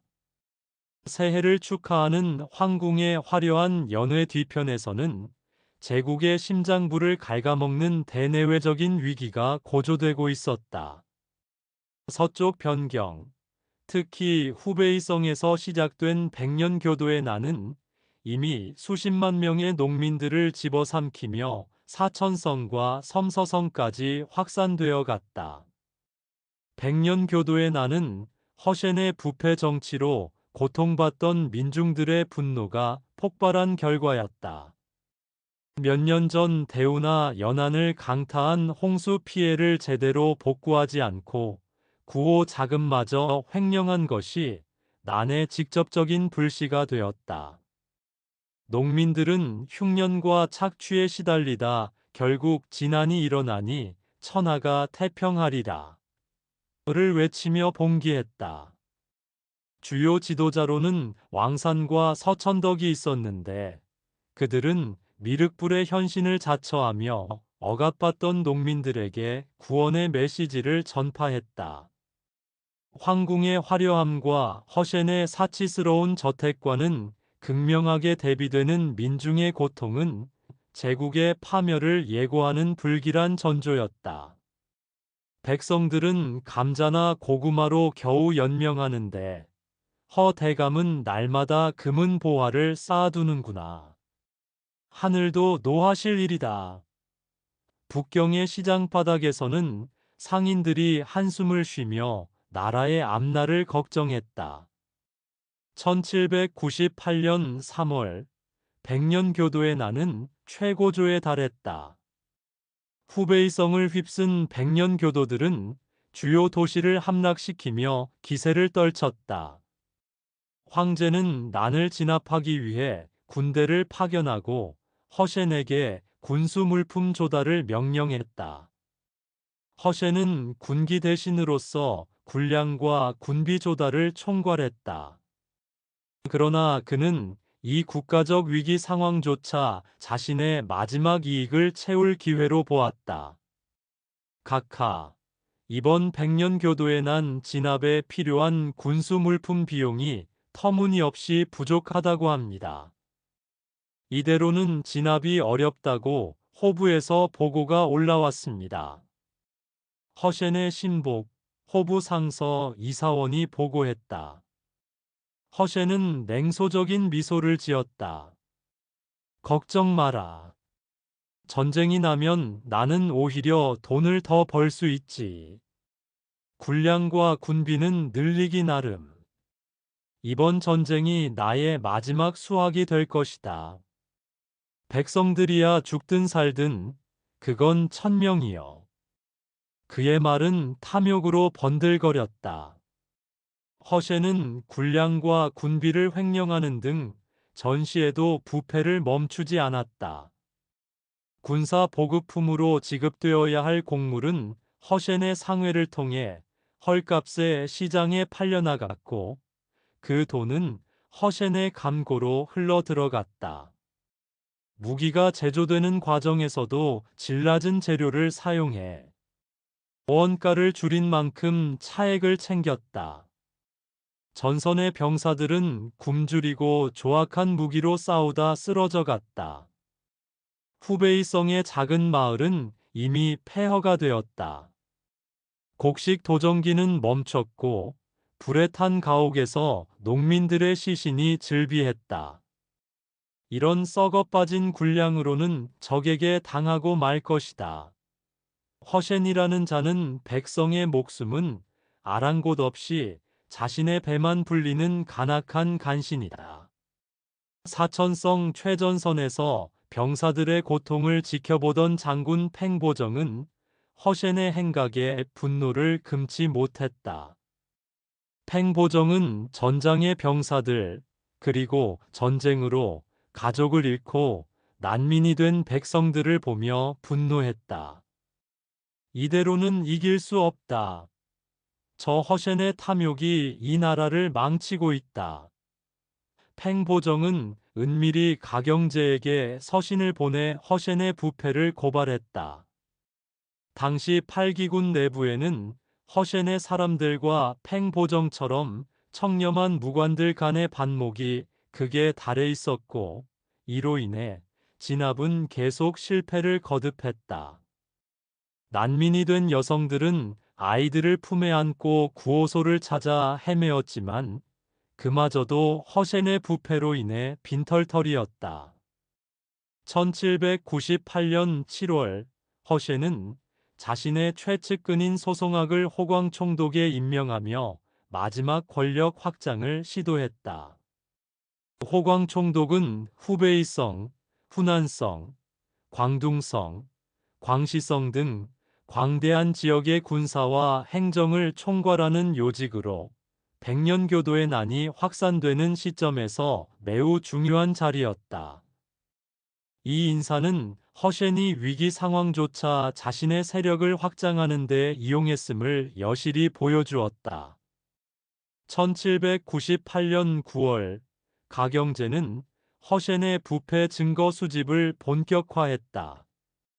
그는 유용을 비롯한 신뢰하는 신하들에게 비밀 지시를 내렸다. 유경, 허센의 죄상은 이미 하늘을 찌르고 백성의 고통은 끝이 없소. 태상왕께서 미처 살피지 못하시는 사이 허센이 나라를 좀먹고 있어. 자네는 허센과 관련된 모든 비리 증거를 은밀히 수집하라. 특히 백년교도의 난과 관련한 군량미 횡령, 무기 비리 증거를 찾아내야 할 것이요. 팽보정 장군에게서 받은 서신은 과인에게 큰 충격을 주었네. 때가 되면 이 모든 것을 단죄할 것이다. 유용은 가경제의 명령을 받들고 옹염의 측근 왕부와 함께 허센의 재정 착복 기록, 관직 매매 상납 명세 등을 꼼꼼하게 수집했다. 이 과정에서 군대 안의 청렴파 장군들, 예를 들어 팽보정 장군과 같은 이들도 가경제와 은밀히 연락을 주고받으며 허신의 전시 횡령에 대한 증거를 제공했다. 군기처의 일부 관료들도 가경제 측에 정보를 흘리기 시작했다. 이 모든 증거들은 가경제의 서재 깊숙이 은밀하게 보관되었다. 1798년 11월 허센의 아들 풍신은덕이 병으로 사망했다. 부마도위로서 황실의 중요한 인물이었던 풍신은덕의 죽음은 허센에게 엄청난 정신적 충격을 안겨주었다. 내 아들아, 이 어미 없는 자식이 어찌 이리 먼저 가는가? 허센은 처음으로 아들 앞에서 통곡하며 눈물을 보였지만 그의 슬픔은 잠시였다. 오히려 아들의 죽음은 그를 더욱 냉정하고 잔인하게 만들었다. 그는 정신적 지주를 상실한 후 더욱 권력에 집착하는 모습을 보였다. 내 아들이 못다 이룬 꿈을 내가 이룰 것이다. 권력만이 나를 지켜줄 수 있다.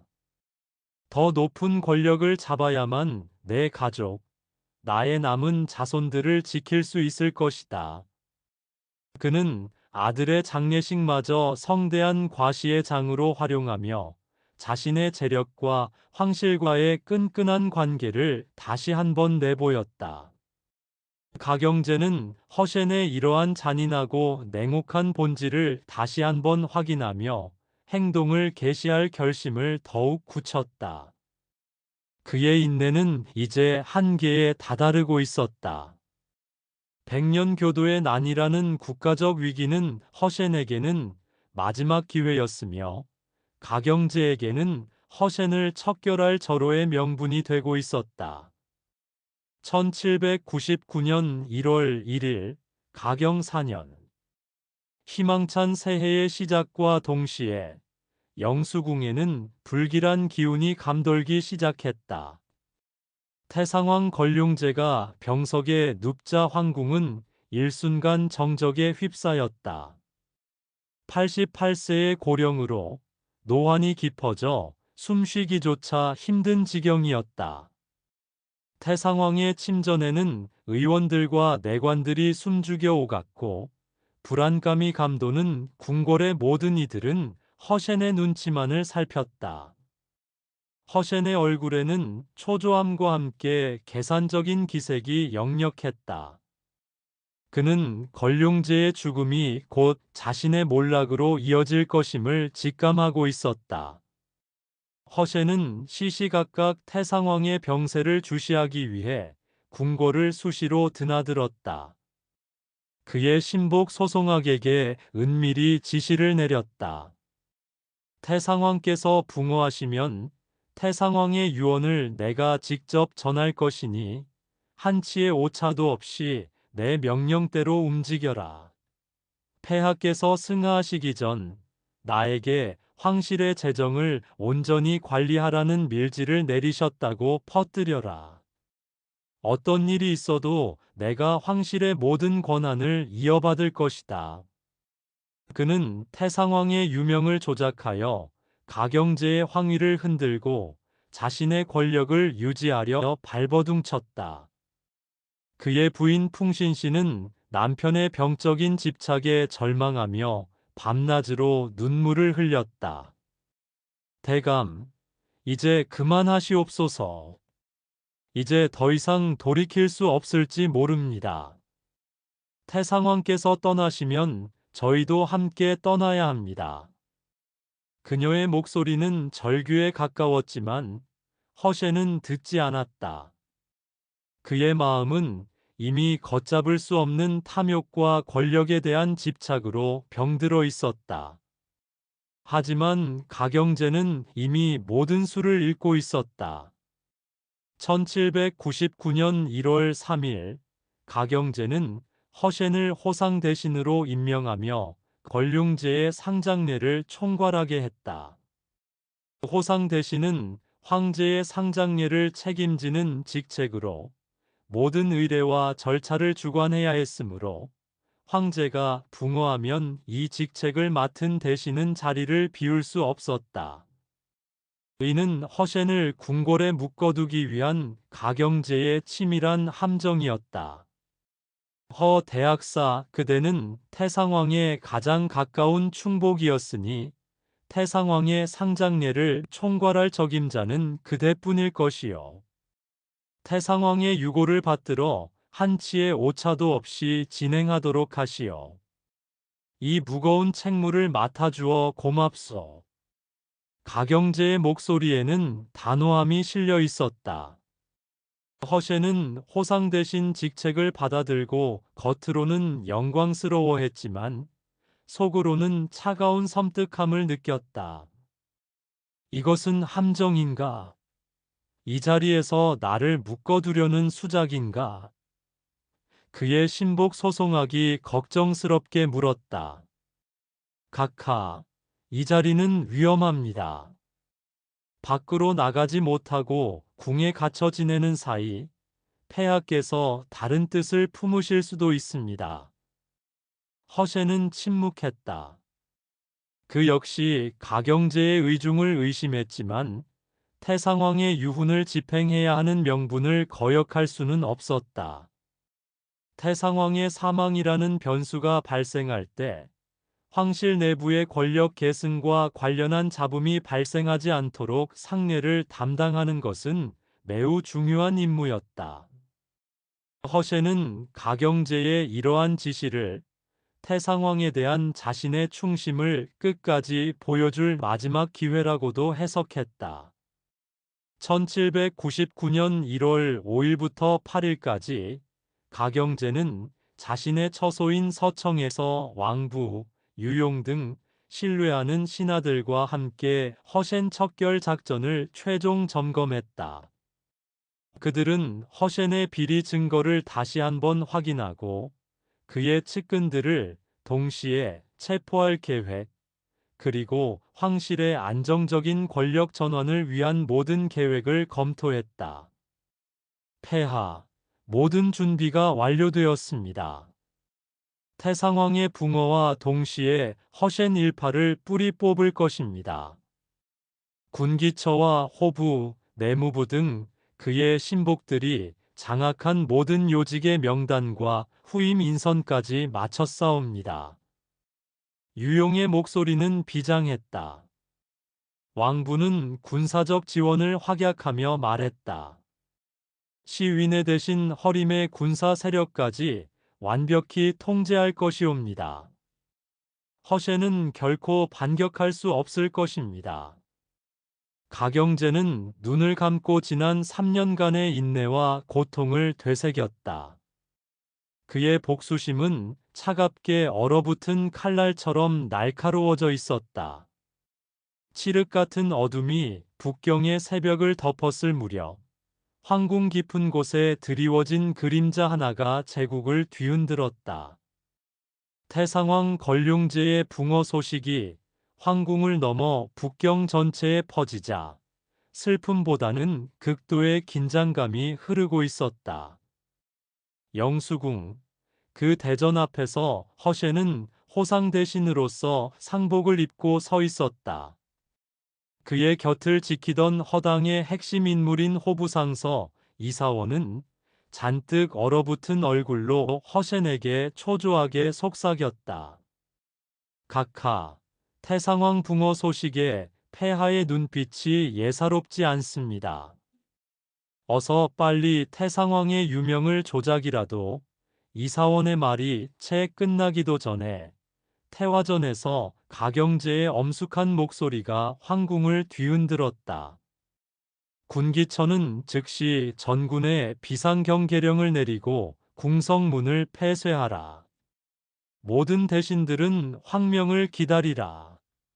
가경제는 태상왕 붕어 직후 눈물 한 방울 흘리지 않고 단호한 명령을 내렸다. 이는 3년 동안 갈고 닦은 칼날을 빼드는 첫 신호탄이었다. 북경 성내에는 밤늦게까지 병사들의 발자국 소리와 비상등이 꺼지지 않았다. 동직문, 서직문 등 9개 성문과 요지에는 무장한 군사들이 배치되었고 궁궐 안팎의 출입은 엄격히 통제되었다. 영수궁을 지키는 허셴의 측근 군사들은 황명을 받은 친위대에 의해 감시당했다. 허셴은 호상 대신으로서 태상왕의 상장례를 총괄해야 했으므로 영수궁을 떠날 수 없었다. 그의 발은 이미 덫에 걸려 있었다. 2월 8일 가경제는 다시 한번 허셴을 불러 태상왕의 상장례를 모시는 동안 단 한 발자국도 궁을 떠나지 말라는 명을 내렸다. 이는 사실상 허셴을 영수궁에 연금하는 조치였다. 허 대학사는 태상왕의 가장 충직한 신하이요. 마땅히 태상왕의 곁을 지켜야 할 것이요. 태상왕의 유훈을 받들어 한치의 흐트러짐 없이 장례를 준비하시오. 가경제의 목소리는 여전히 부드러웠지만 그 안에는 핏빛 칼날이 숨겨져 있었다. 허셴은 가경제의 속뜻을 알아차리고 온몸에 식은 땀이 흘렀다. 그의 얼굴은 상복만큼이나 창백했다. 함정이다. 이것은 치밀하게 계획된 함정이다. 내가 3년간이나 기다렸던 그자가 이제야 이빨을 드러내는구나. 그의 머릿속은 복잡하게 돌아갔다. 궁성 문단이 폐쇄된 것, 군기처를 통한 전군 비상경계령, 그리고 자신의 연금 조치까지. 모든 것이 가경제의 소나귀에 있었다. 그날 밤, 허셴은 영수궁의 한 작은 방에 갇힌 채 초조함에 떨었다. 겉으로는 태상왕을 애도하는 호상 대신의 모습이었지만 그의 내면은 이미 경랑에 휩싸여 있었다. 태상왕께서는 왜 저를 버리셨습니까? 제가 이리 위험에 처했을 때 왜 아무 말씀도 남기지 않으셨습니까? 그는 노쇠한 걸륭제의 죽음이 자신에게 어떤 의미인지 비로소 깨달았다. 그의 권력은 오직 걸륭제의 그림자에 의존하고 있었던 것이다. 그는 태상왕의 밀지를 조작하여 자신의 입지를 유지하려 했으나 영수궁의 모든 인원과 문서는 철저히 감시되고 있었다.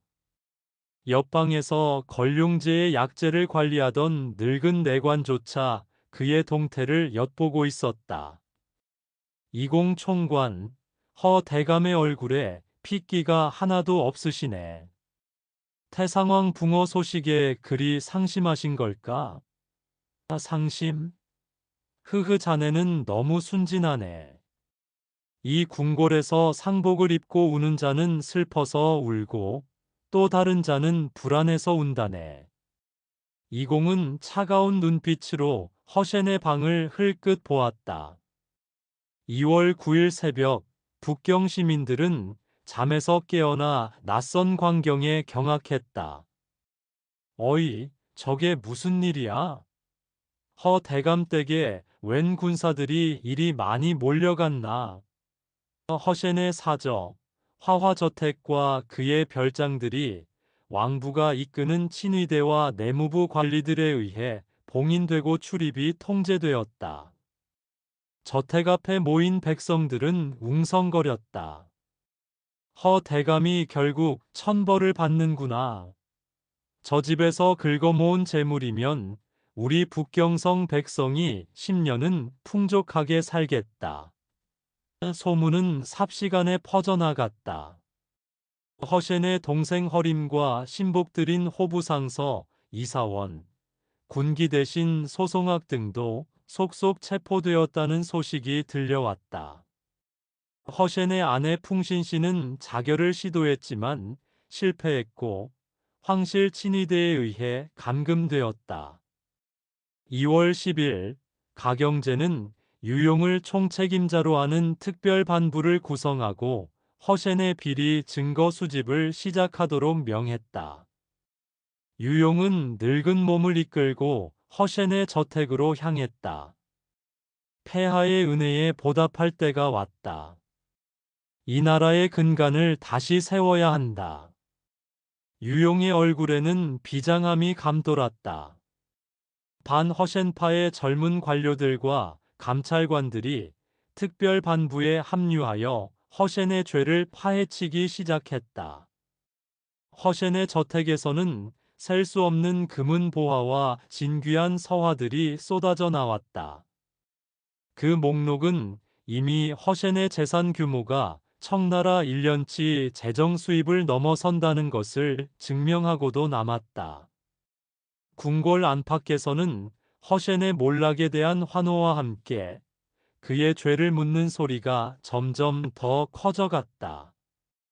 허당 일파에 속했던 관료들은 발빠르게 태세를 전환하여 허센을 비난하고 자신들의 죄를 감추기 시작했다. 2월 11일 영수궁에 갇힌 허센에게 상복을 입은 채 눈물을 흘리던 늙은 내관 이공이 찾아왔다.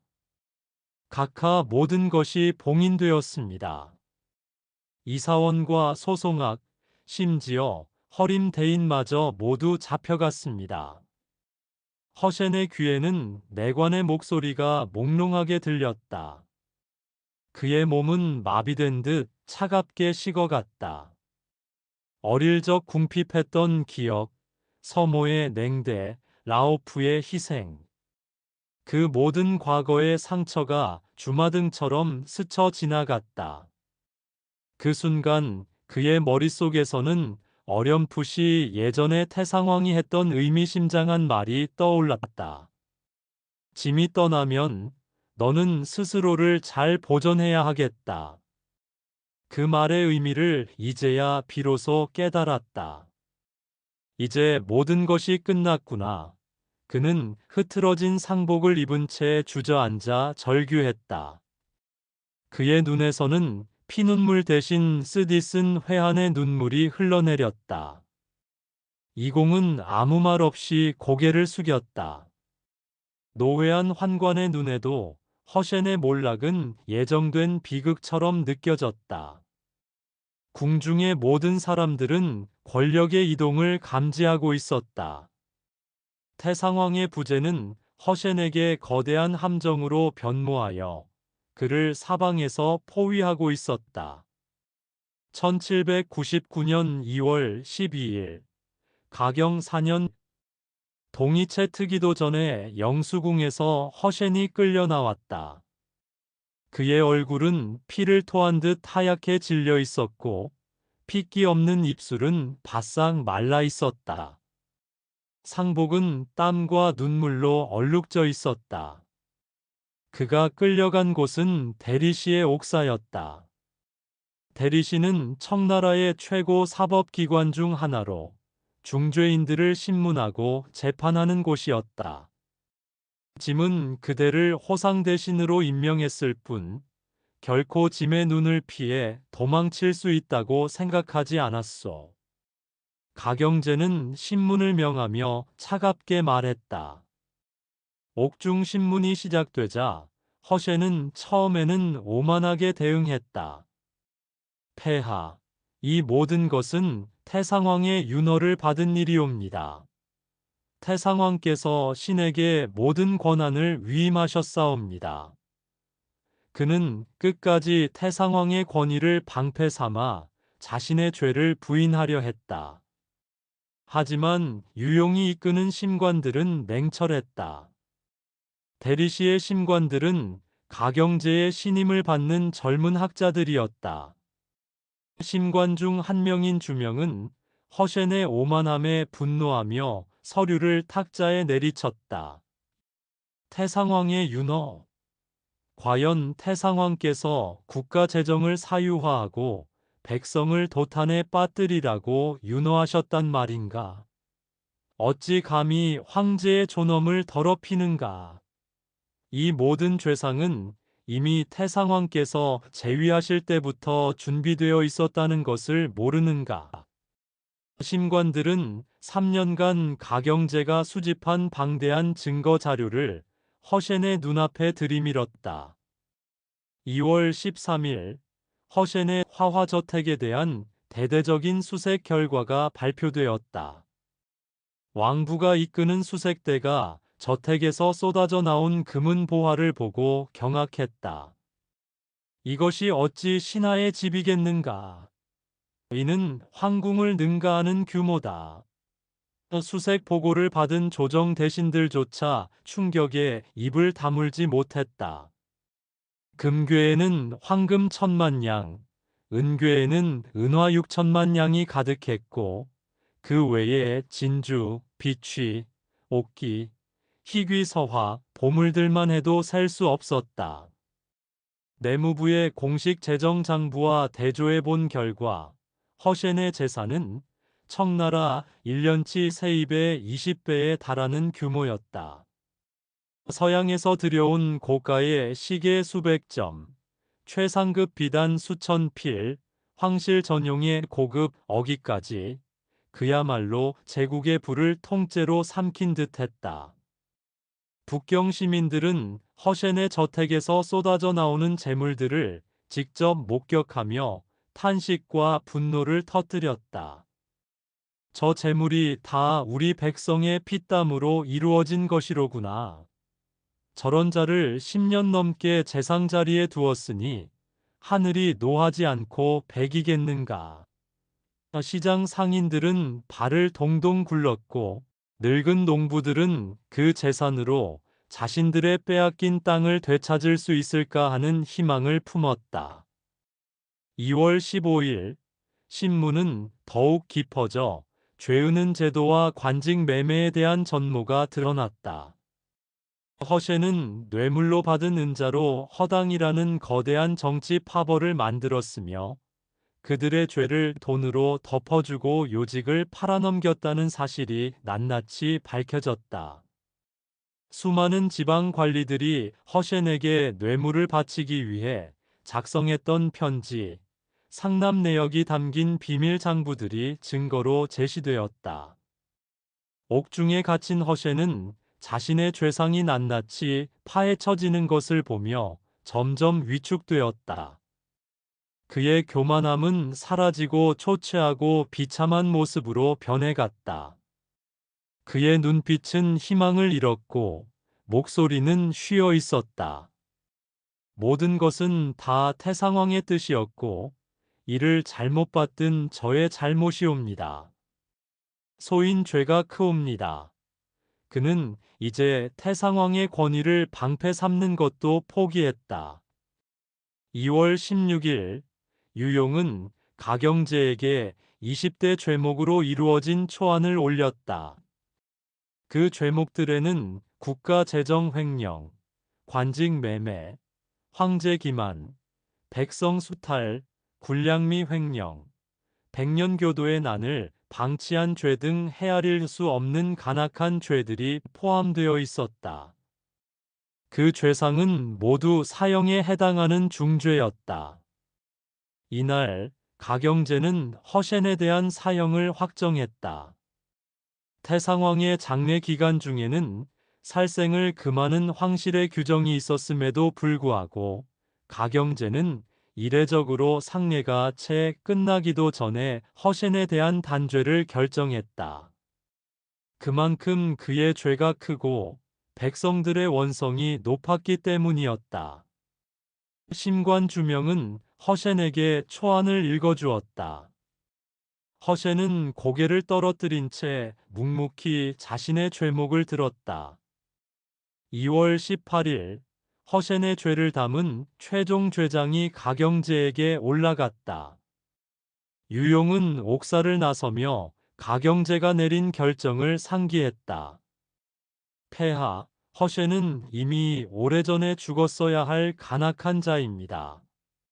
지금이라도 단죄하여 무너진 기강을 바로 세우는 것이 제국의 미래를 위한 길입니다. 가경제의 서재에는 차가운 결단의 빛이 가득했다. 그의 개인적인 원한과 국가를 위한 결단 사이에서 고민하던 가경제의 갈등은 끝을 맺었다.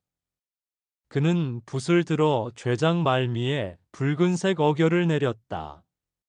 사형 1799년 2월 19일 가경 4년 정월 15일 상원절이자 태상왕 건륭제의 관이 안치된 대전을 떠나 황실 묘지로 이장되는 날이었다.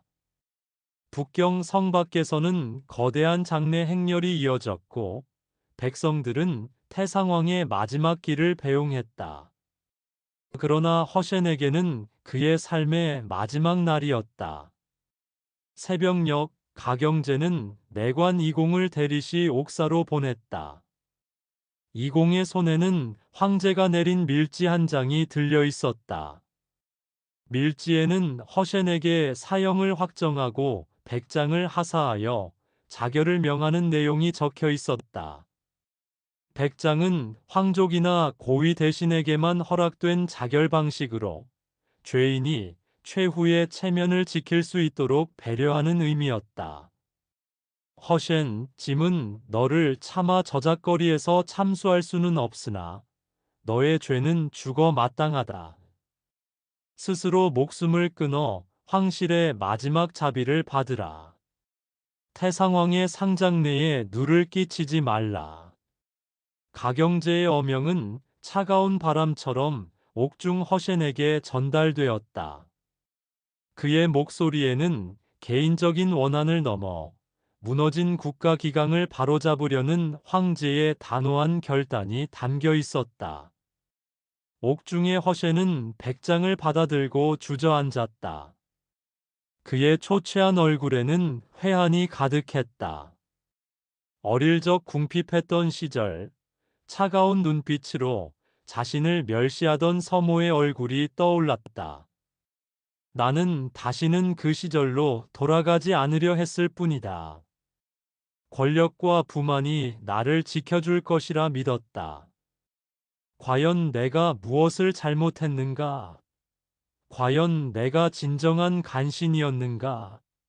백성들의 피땀, 황제의 비위, 나는 그저 이 난세에 살아남기 위해 발버둥 쳤을 뿐이다.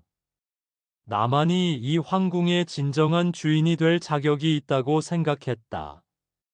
그는 흐느끼듯 스스로에게 물었다.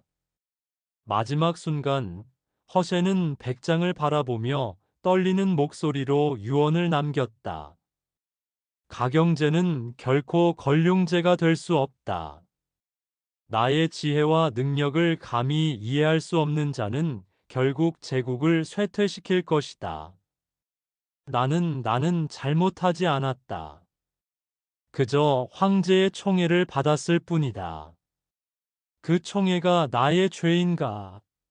그의 유언은 자신의 권력을 맹목적으로 믿었던 오만함과 죽음 앞에서도 꺾이지 않는 자존심, 그리고 후계자에 대한 깊은 경멸이 뒤섞여 있었다.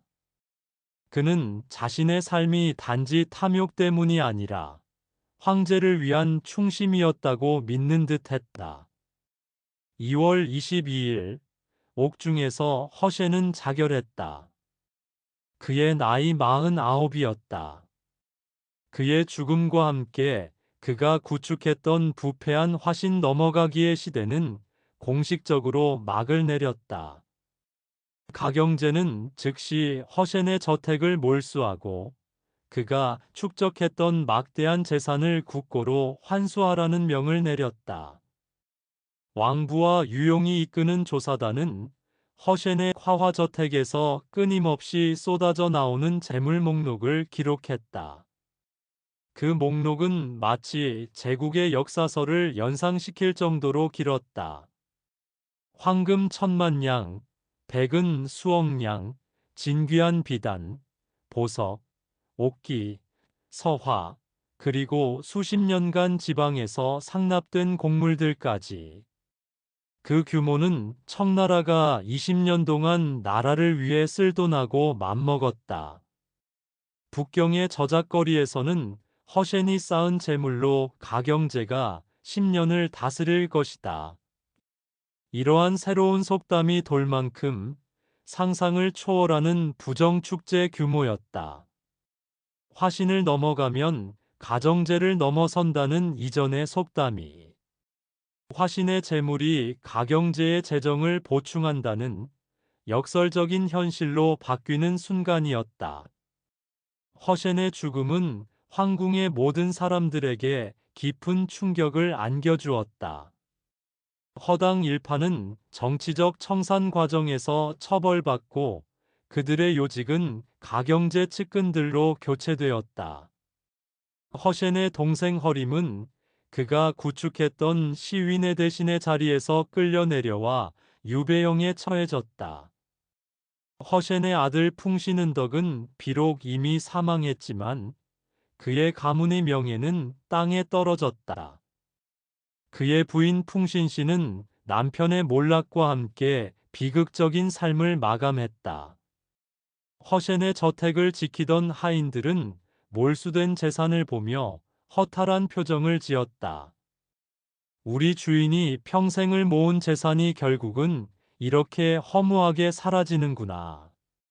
한 내무부 하급 관리의 눈에는 허센이 끌어모은 수많은 재물들이 부메랑이 되어 그를 집어삼킨 것처럼 보였다.